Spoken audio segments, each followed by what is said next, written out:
কি অবস্থা সবার? কেমন আছেন সবাই? আশা করি আলহামদুলিল্লাহ সবাই অনেক বেশি ভালো আছেন। আপনাদের দোয়া এবং ভালোবাসায় আমিও ভালো আছি।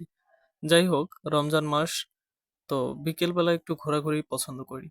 সাময়িক সময়ের জন্য হোক বা লং টাইমের জন্য হোক। বিকেলবেলা আসরের নামাজের পরে একটু ঘোরাঘুরি করতে সবাই পছন্দ করে। এটা সবার জন্যই সমান। তো যেহেতু আমার বাসার কাছে হচ্ছে চন্দ্রিমা উদ্যান, আগে নাম ছিল, এখন জিয়া উদ্যান। তো আগেও জিয়া উদ্যান নাম ছিল মেবি।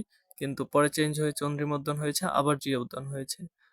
জিনিসটা একটু awkward হলেও আবার মজারও, আবার ভালো লাগার, আবার সব দিক থেকে একটা ভিন্ন রূপ তৈরি করে। তবে যাওয়ার পথে সবথেকে সুন্দর দৃশ্য ছিল এটা। সূর্যটা ডুবে ডুবে যাচ্ছে ঠিক আগ মুহূর্তে।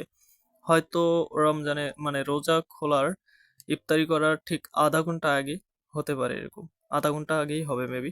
কিন্তু আমি যখন ভিডিওটা ধারণ করছিলাম এই মুহূর্তে, খুব সুন্দর লাগতেছিল এবং খুব ভালো লাগতেছিল আমার কাছে বিশেষ করে।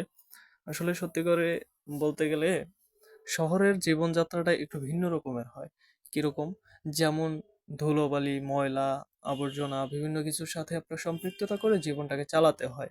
হয়তো এই জিনিসটা আপনার চিন্তা চেতনার বাইরে নয় বা বাইরে থাকার কথাও নয়। তবে আমি একটু কোলাহলমুক্ত থাকার জন্য একটু চন্দ্রিম উদ্যানের দিকে ঘুরে আসতে গিয়েছিলাম। তবে পরিবেশটা নির্জন এবং ঠান্ডা অবস্থায় ছিল। বেশ ভালোই লাগতেছিল আলহামদুলিল্লাহ। শুকরিয়া আদায় করছি মহান রব্বুল আলামিনের দরবারে।